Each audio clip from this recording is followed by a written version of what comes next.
Start your aviation journey the right way. If you're thinking about becoming a pilot later in life, welcome to Late Start Aviation. This channel is about real people, real journeys, proving that it's never too late to chase your aviation.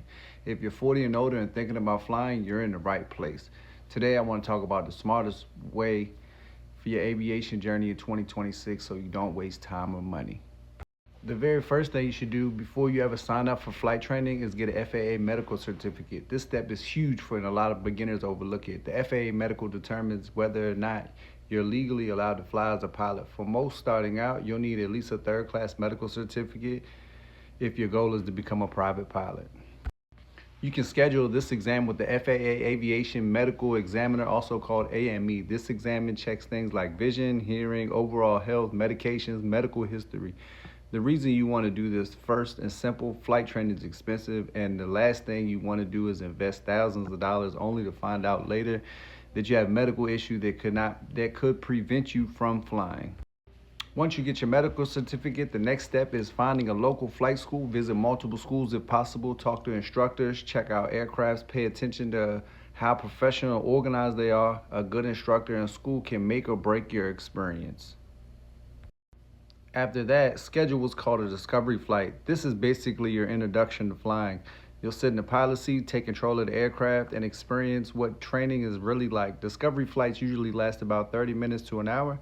Here's a real pro trip. Sometimes you can find discounted flights like these on Groupon, which can save you money while you're testing the waters, and you can log the hours. Now let's talk about doing your research. Aviation training is not one size fits all. Some people train part-time while others work full-time.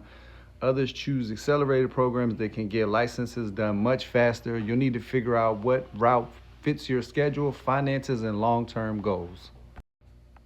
For beginners, your first major goal will be earning your private pilot license, which is also called your PPL. This license allows you to fly personal travel and recreation. Most students complete their PPL between 50 and 70 flight hours, although the FAA minimum requirement is only 40 hours.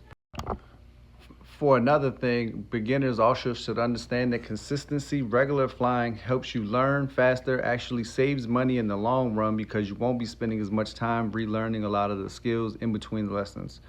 Most importantly, aviation is about confidence and commitment. Starting later in life can actually be an advantage.